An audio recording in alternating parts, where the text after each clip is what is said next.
On a souvent des préjugés concernant les différents partis. Souvent, quand c'est à droite, ce sont des personnes conservatrices et basées, je vais dire aussi, enfin pragmatiques entre guillemets, basées sur l'économie, mais l'économie de marché, le libéralisme notamment, où l'on pense que finalement tout ce qui est public est dégueulasse et tout ce qui est privé est magnifique. Inversement, la gauche, on pense souvent que c'est progressiste, mais dans un progressisme utopique, quoi. C'est un peu les gens qui vivent dans un rêve de tout le monde qui s'aime, tout le monde qui... l'économie est totalement contrôlée par l'État, et du coup, puisque l'État est grand et au-dessus de tout, eh bien, il réussit à tout gérer. Alors bien sûr, tout ceci, ce sont des stéréotypes et des préjugés, et aujourd'hui, je suis ravi de pouvoir encore vous montrer que ces stéréotypes sont bien infondés. Je trouve que souvent, en fait, des exemples à gauche, il en arrive plein. On voit souvent des politiciens, surtout aujourd'hui, dans nos sociétés occidentales, on voit souvent des politiciens de gauche, mais avec beaucoup d'idées qui piquent un peu à la droite. Je pense notamment ici en Belgique au Parti Socialiste, donc PS, et parfois écolo aussi. Donc Parti Socialiste à gauche, parti de gauche, écolo, parti centre-gauche-gauche, eh bien ces partis par exemple pensent effectivement que notamment le libéralisme, y a un cran de libéralisme quand même un peu dans leur programme et leur manière de penser l'économie. Et en fait, c'est ça qui est un peu étrange, c'est qu'à droite, ça n'existe pas vraiment. Voilà, c'est beaucoup plus rare que des politiciens de droite, par exemple, pensent que il faut libéraliser le marché, mais que les entreprises publiques aient réellement une fonction importante. En tout cas, on les entend pas beaucoup, ils ne paraissent pas beaucoup dans l'actualité. Et aussi, c'est rare que des politiciens de droite fassent des sorties, je vais le dire comme ça, mais progressistes. Et aujourd'hui, on en a une et honnêtement, je suis heureux de voir ça. Je suis très heureux parce que pour moi, c'est ce genre de sortie qui fait que les clivages entre la droite et la gauche vont s'affaiblir. Vous allez voir, on passe tout de suite à l'article, il n'est pas très long. De Croo, donc Alexander De Croo, c'est le Premier ministre en Belgique. CDNV, donc à droite, c'est le parti catholique. Être intègre et impartial n'a rien à voir avec le port du voile. Je préfère une femme voilée qui travaille qu'une femme voilée qui reste à la maison, affirme également le Premier ministre. Alors je vous avoue que là, le Premier ministre, en ce moment, il marque beaucoup de points. Je sais pas ce que penseraient d'autres personnes qui ont une opinion à gauche, mais personnellement, en tout cas, je trouve vraiment que c'est impressionnant à quel point je trouve que voilà, quand on m'a parlé de la droite progressiste, il y a eu un temps dans ma vie où j'ai pensé que la droite progressiste n'existait pas. Euh, Alexander De Croo, pour moi, représente bien que la droite progressiste existe. D'accord. Il faut être impartial et intègre dans la fonction publique, mais cela n'a pas de lien avec la tenue vestimentaire, a affirmé le Premier ministre OpenVLD. Ah non, il est OpenVLD par exemple. Pardon, pas CDNV, excusez-moi. OpenVLD, donc c'est la droite, c'est un peu... c'est juste la droite libérale flamande, donc du nord du pays. Alexander De Croo, dans le cadre d'une interview accordée à l'hebdomadaire Le Vif, diffusée mercredi matin sur le site web de celui-ci.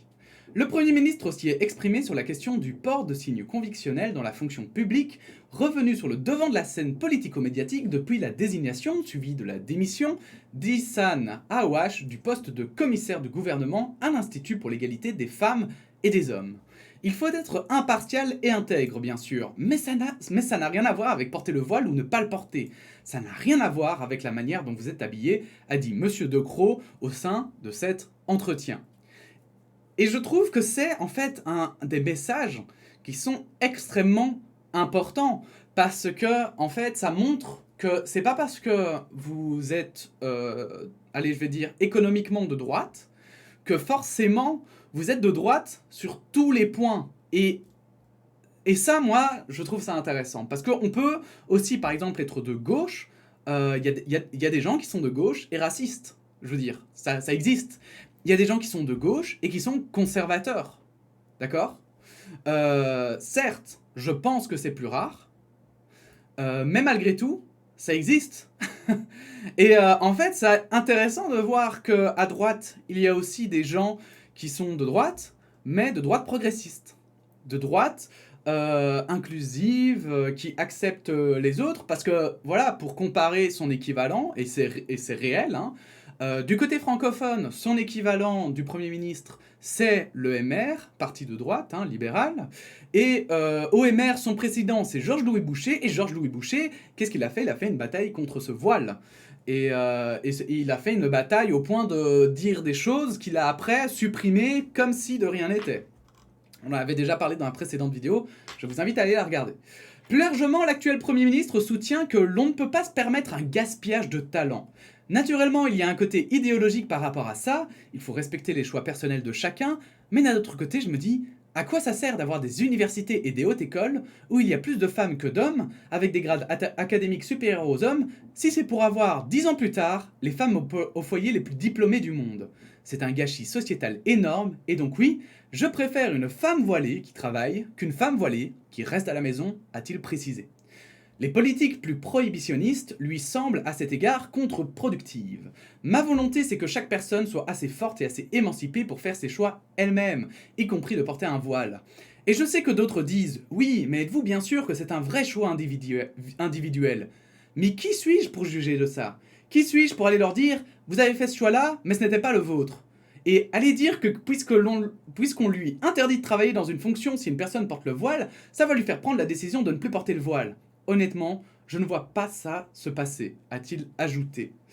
Et c'est tout, c'est juste ça l'article. Mais j'avoue que je suis un peu sur le fiac, pour le dire comme ça, parce que c'est être à droite et être féministe, par exemple. Voilà, typiquement. Et lui, il fait même, j'ai envie de dire, c'est même, voilà, il y en a qui n'aiment pas ce terme féministe, mais ça, c'est presque universaliste en fait. Et c'est ça que je trouve extrêmement intéressant. C'est que la vision, la manière de la présenter est très intéressante. Et en fait, c'est ça que j'aime bien, c'est qu'en fait, voilà, comme je vous le dis, j'ai une opinion différente par rapport à l'économie que notre Premier ministre, hein. Mais ça ne change pas qu'il y a des valeurs qui sont communes et qui devraient être communes à la droite et à la gauche. Et parmi ces valeurs, je trouve qu'il y a cette fameuse acceptation de l'autre.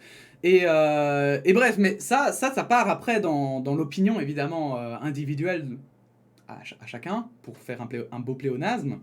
Mais ici, pour le coup, que vous soyez d'accord ou non avec ça, je trouve ça quand même intéressant qu'il y ait quand même quelqu'un à droite pour se lever et dire « Oui, oui, moi, je suis de droite, mais j'ai des valeurs aussi qui sont similaires à la gauche sur certains points de vue. » Et surtout, après toute la polémique qu'il y a eu autour de ce voile, hein, mais je vous renvoie encore une fois à la dernière vidéo, parce qu'on en a déjà longuement parlé dans la dernière vidéo, et je pense qu'il n'y a pas vraiment plus à ajouter. Bref, voilà, en fait, c'est juste parce que on a tendance à mettre en avant souvent hein, ce qui divise la droite et la gauche, ce qui divise notre société, et on a tendance à oublier parfois ce qui la réunit, et que c'est pas parce qu'on a des opinions différentes sur certains points qu'on ne peut pas avoir des opinions similaires sur d'autres.